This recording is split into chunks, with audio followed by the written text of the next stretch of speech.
আল্লাহকে ভয় করে, আল্লাহকে ভয় করার মধ্য দিয়ে, তাকওয়া ইখতিয়ার করার মধ্য দিয়ে, তাকে সম্মান করার মধ্য দিয়ে, তার ইবাদত বন্দেগী, তার পূজা, তার আরাধনা করার মধ্য দিয়েই কেবলমাত্র মানুষ ভালো হয়।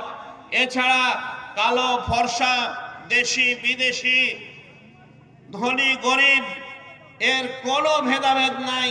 একমাত্র মানুষের ভেদাভেদ হচ্ছে যে মহান স্রষ্টা যিনি আমাদেরকে সৃষ্টি করেছেন, তার কাছে তার ইবাদত বন্দেগী, অর্চনা, আরাধনা করে, তার বন্দনা করে যে তার কাছে প্রিয় হবে, সেই হবে সব থেকে সেরা মানুষ। এবং হযরত মুহাম্মদ সাল্লাল্লাহু আলাইহি সাল্লাম তিনি হাদিসের মধ্যে বলেছেন, আল মুসলিমু মান সালিমাল মুসলিমুনা মিন লিসানি ওয়া ইয়াদিহি, প্রকৃত মুসলমান সেই যে নিজের হাতের দ্বারাই, নিজের মুখের দ্বারাই অপর মানুষকে, অপর ব্যক্তিকে কষ্ট দেয় না। 70-এর বেশি শাখা আছে, প্রশাখা আছে ঈমানের, তার মধ্যে রাস্তা থেকে কষ্টদায়ক জিনিস সরিয়ে দেওয়াটাও ঈমানের অঙ্গ। ওয়াল হায়াউ শুবাতুম মিনাল ঈমান, লজ্জা মানুষের বিশেষ অঙ্গ। একটা ভদ্র মানুষ সে কখনো অসভ্য, অশ্লীল কাজ করতে পারে না, অশোভনীয় কাজ করতে পারে না। তার চলাফেরা, উঠা বসা সবকিছু ভদ্র হবে, শালীনতার সাথে হবে এবং বৈধভাবে নিজের অধিকারের উপরে, নিজের ন্যায্য দাবির উপরে, সত্যের উপরে প্রতিষ্ঠিত থাকবে। সেজন্য আল্লাহর রাসূল বলেছেন, মুসলমান কখনো কাউকে গালি দেবে না, মুসলমান কখনো হাতের দ্বারাই, মুখের দ্বারাই অপর কাউকে কষ্ট দেবে না।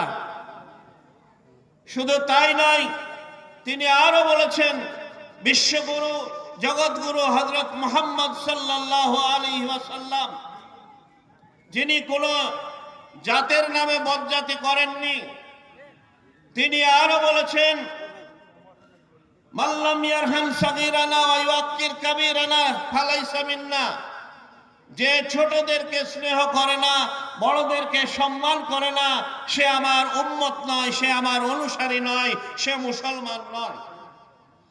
আমরা নিজেকে গর্ব করি, অহংকার করি, চায়ের দোকানে, রাস্তাঘাটে, যেখানে সেখানে বড়াই কথা বলি, অহংকারের কথা বলি, মানুষকে ছোট করি আর মানুষের মধ্যে ভেদাভেদ সৃষ্টি করি। আমরা কখনোই খাঁটি মুসলমান হতে পারি না, খাঁটি মানুষও হতে আমরা পারি না।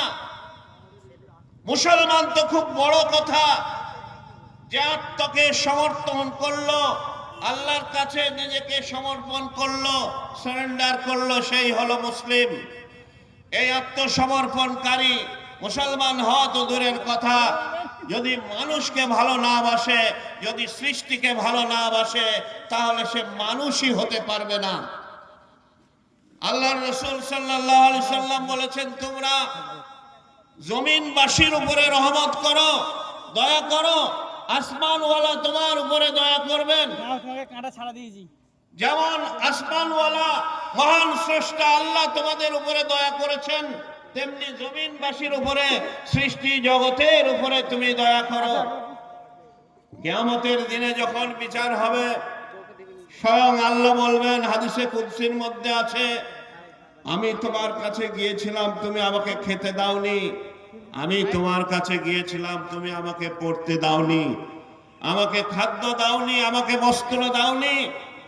বলবে, আল্লাহ তুমি মহান, তুমি বাদশাহ, তুমি রাজাধিরাজ, তুমি সম্রাট, মহিয়ান, গরিয়ান, সর্বশক্তিমান, তুমি বিশ্বপ্রভু, আর আমি নগণ্য মানুষ।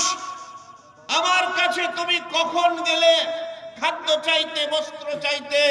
বলো, ওই যে অসহায়, ওই গরিব মিসকিন, ওই ভিক্ষুকটা তোমার কাছে গিয়েছিল, অন্নহীন ব্যক্তিটা গিয়ে তোমার কাছে অন্ন চেয়েছিল। সে কে ছিল? ওই বস্ত্রহীন লোকটা তোমার কাছে বস্ত্র চেয়েছিল। সে কে ছিল? সে তো আমিই ছিলাম। স্বামী বিবেকানন্দ তাই বলছেন, বহুরূপে সমুখেতে থুয়ে কোথা খুঁজি ঈশ্বর, জীবে প্রেম করে যেই জন, সেই জন সেবিছে ঈশ্বর। রামকৃষ্ণ পরমহংসদেব তিনিও বলেছেন, যে মানুষ সবাই সমান, সবাই মানুষ। জমির যেমন আল থাকে, নিজের চাষ করার, চাষে জমিতে জল দেওয়ার সুবিধার্থে আমরা আইল তৈরি করেছি, ঠিক তেমনি ভাবে মানুষ সকলেই সমান, সব মানুষ সকলেই মানুষ। শুধু আমরা মানুষের মধ্যে যে ভেদাভেদ, যে জাতি গোষ্ঠী দেখছি, এসব হচ্ছে নিজের সুবিধার জন্য, পরিচয়ের জন্য।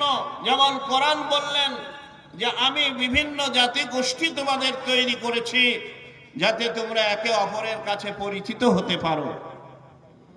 তো সৃষ্টির উপরে যদি আমরা দয়া করি, সমগ্র মানুষকে যদি আমরা ভালো চাই, সমগ্র সৃষ্টির যদি আমরা ভালো চাই, আল্লাহর রাসূলও বলেছেন যদি প্রয়োজন হয় একটা গাছ কাটো, বিনা প্রয়োজনে একটা গাছের পাতাও ছিল না। কারণ জগদীশচন্দ্র বসু মহাশয় তিনি বলেছেন গাছেরও প্রাণ আছে। কোরআনও বলছে ইউসাব্বিহু লিল্লাহি মা ফিস সামাওয়াতি ওয়া মা ফিল আরদ।